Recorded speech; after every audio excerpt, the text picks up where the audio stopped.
জাতীয় নাগরিক কমিটির আত্মপ্রকাশ। শহীদ মিনারে আজকে একটা সংক্ষিপ্ত সভার মাধ্যমেই তারা এটি প্রকাশ করেছে। ৫৫ সদস্য বিশিষ্ট নাগরিক কমিটির ঘোষণা দেন নাসির উদ্দিন। সামান্তা শারমিন মুখপাত্র ৫৫ সদস্য। এবং গতকালকেই তারা ঘোষণা দিয়েছিল যে তাদের এই কমিটি একেবারে রাজধানী ঢাকা থেকে শুরু করে থানা পর্যন্ত তাদের বিস্তৃত থাকবে, নগর মহানগর সবগুলোতেই তারা কমিটি করবে। এর মূল লক্ষ্য হচ্ছে যেই ছাত্র জনতার অভ্যুত্থান আকাঙ্ক্ষা সেটাকে বাস্তবায়ন করা।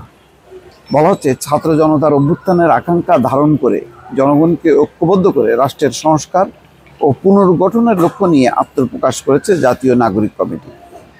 রোববার বিকেলে কেন্দ্রীয় শহীদ মিনারে এক সমাবেশে নাসির উদ্দিন পাটোয়ারিকে আহ্বায়ক, আক্তার হোসেনকে সদস্য সচিব করে এই কমিটি আত্মপ্রকাশ করে। ৫৫ সদস্য বিশিষ্ট জাতীয় নাগরিক কমিটির ঘোষণা দেন নাসির উদ্দিন। কমিটির মুখপাত্র করা হয়েছে সামান্তা শারমিনকে এবং বাকি ১২ জনকে কমিটির সদস্য করা হয়েছে। ৮টা লক্ষ্য তুলে ধরা হয়েছে যে তারা কি কি করবে। দর্শক, এই আয়োজনের নেপথ্য কোনো কারণ আছে কিনা এটি এখন গবেষণা।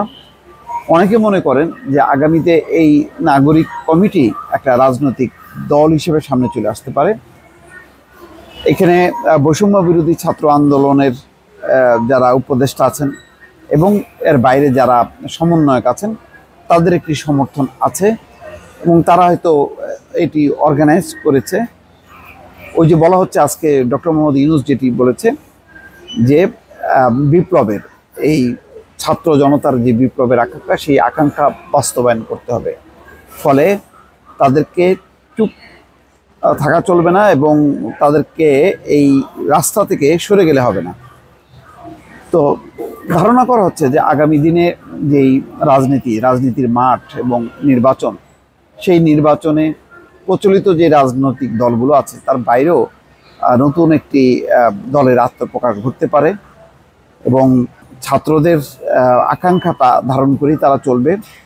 এবং তাদের আকাঙ্ক্ষাটা হচ্ছে এই যে তারা বিদ্যমান কোনো রাজনৈতিক দলকে সমর্থন করবে না। তারা তাদের মতন করে যেভাবে তারা রাষ্ট্রকে দেখতে চায়, যেভাবে সংস্কার চায়, সেগুলো তারা বাস্তবায়ন করবে। তার মানে একটা প্রেশার গ্রুপ হিসেবে কিন্তু তারা চলে আসবে। এখন তারা আগামী নির্বাচনে কিভাবে অংশগ্রহণ করবে কি করবে না এটা এখনো পরিষ্কার না।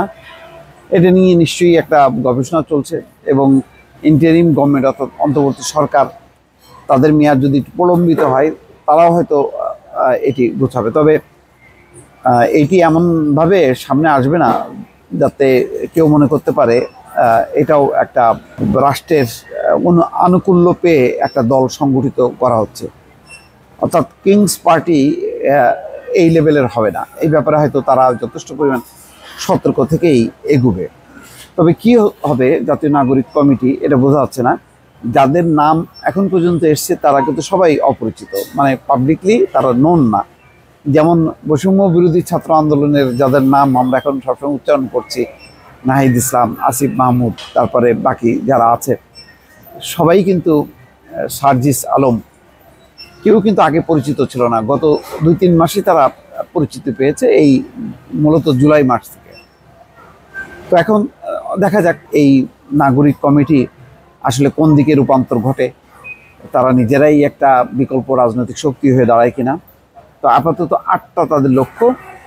সেখানে বলা হচ্ছে ছাত্র জনতার অভ্যুত্থানের মধ্য দিয়ে প্রতিফলিত হওয়া সামষ্টিক অভিপ্রায় ও গণতান্ত্রিক আকাঙ্ক্ষাকে সমুন্নত রাখা, ছাত্র জনতার উপর সংগঠিত নির্মম হত্যাযজ্ঞের জড়িতদের বিচারের আওতায় এনে শাস্তি নিশ্চিত করার লক্ষ্যে প্রয়োজনীয় কর্মসূচি গ্রহণ, রাষ্ট্রের জরুরি সংস্কার ও পুনর্গঠন করার লক্ষ্যে অন্তর্বর্তীকালীন সরকারের সঙ্গে সহযোগিতা ও জবাবদিহিতার পরিসর তৈরি করা, বিভিন্ন সামাজিক, সাংস্কৃতিক ও রাজনৈতিক সংগঠনের সাথে আলোচনা, মত বিনিময় ও গণমুখী কর্মসূচির মাধ্যমে সর্বস্তরের জনতাকে সংহত করার লক্ষ্যে কাজ করে যাওয়া, দেশের সর্বস্তরের সামাজিক, সাংস্কৃতিক, ধর্মীয় নেতৃত্বকে সংহত করে গণ অভ্যুত্থানের আকাঙ্ক্ষা সমুন্নত করে রাখার লক্ষ্যে ফ্যাসিবাদী কাঠামো ও শক্তির বিরুদ্ধে প্রতিরোধ অব্যাহত রাখে। তার মানে সবসময় একটা প্রেশার গ্রুপ হিসেবে তারা কাজ করবে এবং বলা হচ্ছে যে জনস্বার্থের পক্ষে নীতি নির্ধারণের লক্ষ্যে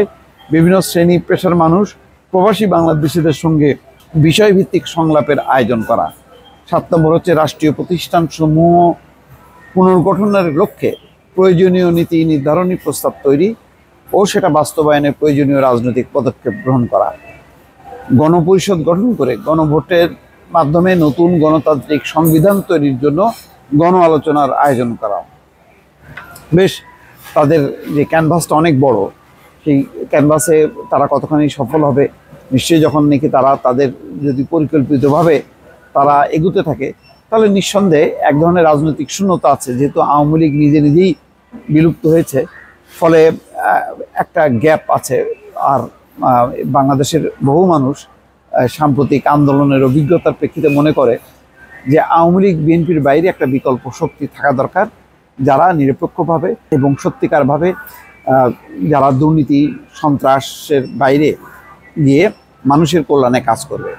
তেমন রাজনৈতিক আকাঙ্ক্ষাকে নিয়েই হয়তো জাতীয় নাগরিক কমিটি সামনে এগোতে পারে।